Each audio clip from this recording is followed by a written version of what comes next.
বদলা হবে, বদলও হবে। গলসিতে দেওয়াল লিখন ঘিরে রাজনৈতিক চর্চা। বিধানসভা নির্বাচনের নির্ঘণ্ট ঘোষণার আগেই পূর্ব বর্ধমানের গলসিতে রাজনৈতিক উত্তাপ বাড়তে শুরু করেছে। বিজেপির দেওয়াল লিখনে উঠে এসেছে স্লোগান, বদলা হবে, বদলও হবে, পদ্মচিহ্নে ভোট দিন। এই স্লোগান ঘিরেই শুরু হয়েছে চাপানোতর। 2011 সালে তৃণমূল কংগ্রেসের স্লোগান ছিল বদলা নয়, বদল চাই। তাই প্রেক্ষাপটে এবারের এই বার্তা রাজনৈতিকভাবে তাৎপর্যপূর্ণ বলেই মনে করছেন ওয়াকিবহাল মহল। গলসি বিধানসভা এলাকার উচ্চগ্রাম বাসস্ট্যান্ড সংলগ্ন এলাকায় প্রার্থীর নাম ছাড়াই শুরু হয়েছে বিভিন্ন দলের দেওয়াল লিখন। বিজেপির স্থানীয় মুখপাত্র হিসেবে পরিচিত রাজু পাত্র দাবি করেন, দীর্ঘদিনের অত্যাচারের প্রতিবাদ জানাতেই এই স্লোগান। অন্যদিকে জেলা তৃণমূলের সাধারণ সম্পাদক বাকবুল ইসলাম অভিযোগ করেন, বিজেপি হিংসার রাজনীতি করছে এবং মানুষ তা সমর্থন করবে না। অপ্রীতিকর ঘটনা না ঘটলেও দেওয়াল লিখন ঘিরে দুই দলের বাকযুদ্ধে গলসির রাজনৈতিক আবহ যে ক্রমশ উত্তপ্ত হচ্ছে তা স্পষ্ট। নির্বাচন এখনো ঘোষণা হয়নি, তাতেই বিজেপি দেয়াল লিখেছে এবং সেখানে বদলার কথা ঘোষণা করেছে। এ থেকেই প্রমাণ হয় বিজেপি হিংসাশ্রয়ী রাজনীতি করে। কিসের বদলা? 15 বছর বাংলায় মমতা ব্যানার্জি তৃণমূল কংগ্রেসের সরকার আছে, কোথাও কোনো রকমের অশান্তি হয়নি, কারো উপর রাজনৈতিক আক্রমণ হয়নি, কোথাও কোনো রাজনৈতিক সন্ত্রাস নেই।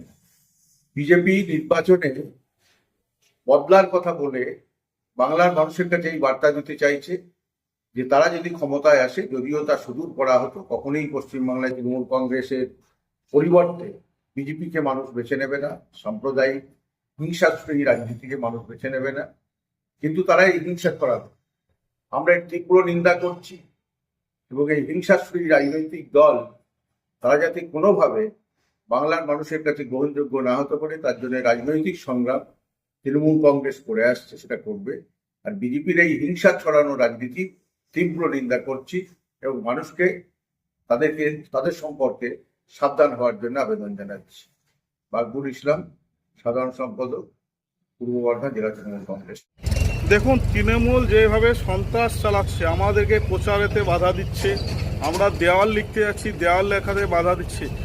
আমরা যদি এই মুহূর্তে শক্তভাবে না দাঁড়াই, যদি সাধারণ মানুষের কাছে না আমাদের বার্তা পৌঁছাতে পারি, আগামী নির্বাচনে আমাদেরকে ভোট করতে দেবে না। তৃণমূল সেই রকম মেন্টালিটি নিয়ে চলছে। এর জন্য আমরা ওনারা যদি আমাদেরকে মারতে আসে, আমরাও ছেড়ে কথা বলবো না। ওই জন্য আমরাও আগাম বার্তা দিয়ে দিচ্ছি, আমরাও তৈরি আছি।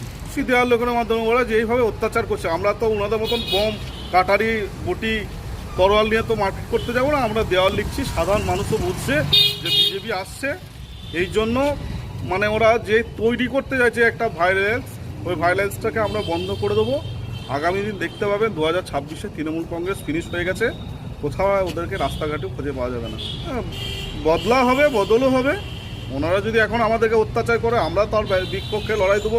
আমরা কিন্তু আর সেই বিজেপি নয় যে ওনারা মারবে আমরা মার খাবো। এই নীতিতে আর রাজনীতি করবো না। দরকার পড়লে নিজের জীবন বাজি রেখে লড়াই করব, যা হবে দেখা যাবে। লিখছি, বার্তা দিচ্ছি, ওনারা যেভাবে আমাদেরকে অত্যাচার করছে, আমাদের কার্যকর্তাদেরকে মারছে, বর্ধমান শহর থেকে আরম্ভ করে দুর্গাপুর থেকে আসানসোল, প্রত্যেক জায়গায় আমাদের এখন দৃঢ় সম্পর্ক অভিযান প্রোগ্রাম কর্মসূচিগুলো চলছে। সেই কর্মসূচিতে আমাদের মেয়েদেরকে ধরে টানছে, মেয়েদের হাত ধরে টানছে। ওরা কী রাজনীতি করছে? এই রাজনীতিকে নিন্দা জানায়। এর জন্য আমরা বার্তা দিয়ে দিচ্ছি, আগাম বার্তা, বদলা হবে, বদলও হবে। গলসি প্রত্যেকটা জায়গায় দেওয়ালে লেখা হচ্ছে। আমার নাম রাজু পাত্র, গলসি বিধানসভা মুখপাত্র।